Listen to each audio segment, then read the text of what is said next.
Bissai. Bonsoir aussi à nos millions de téléspectateurs qui nous regardent au Cameroun et dans le monde entier.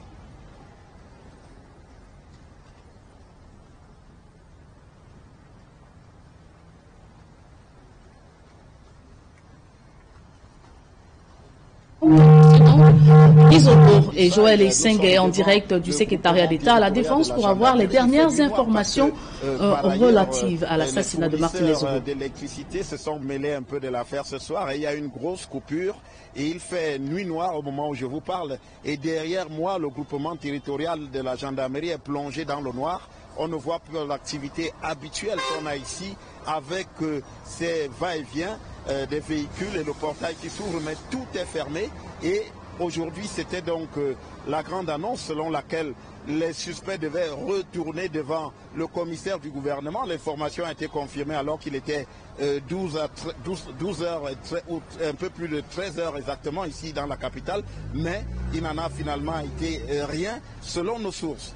Finalement, le rendez-vous devant le commissaire du gouvernement a été annulé.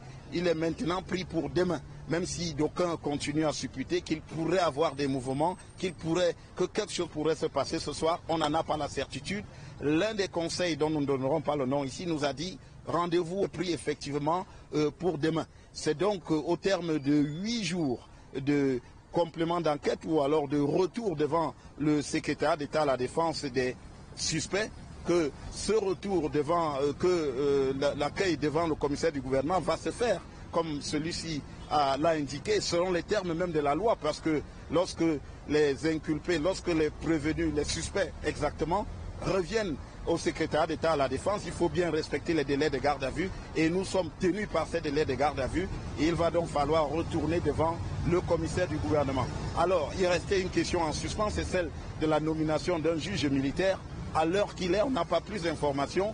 Y a-t-il une option à ce sujet qui permet de savoir exactement ce qui sera fait? Est-ce qu'il y aura un nouveau soit fait retour, c'est-à-dire que est-ce que les suspects retourneront une nouvelle fois au secrétariat d'État à la défense? Toutes les options sont ouvertes, mais ce qui est sûr, pendant les 7 jours qui viennent de s'écouler, les enquêteurs de la commission mixte ont repassé au peigne fin toutes les options, tous les suspects.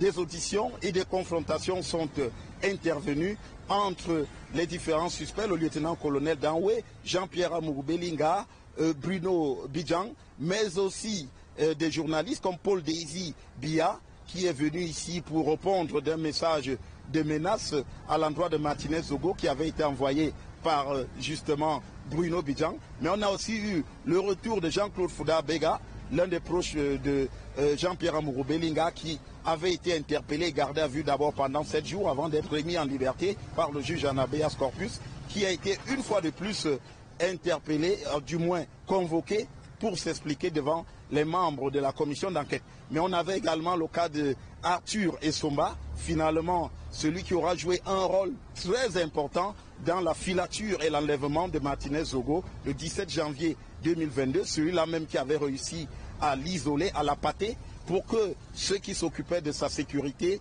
s'éloignent afin que la besogne puisse être menée. Donc cet Arthur Essomba qui s'avère être finalement présenté par les éléments de force de sécurité comme quelqu'un de très peu fiable, a donc été aussi auditionné et entendu par les membres de la commission qui savent exactement maintenant qu'est-ce qui a été fait, quel a été son rôle dans cette affaire crapuleuse qui a conduit à l'assassinat de Martinez Zogo. Rendez-vous donc est pris pour demain pour le tribunal militaire devant le commissaire du gouvernement qui dira exactement quel est le sort réservé aux inculpés dans l'affaire de l'assassinat du journaliste Martinez Zogo. Devant le set pour Equinox Télévision, Rodrigue Ngassi, Joël Essengé, Guy Zogo.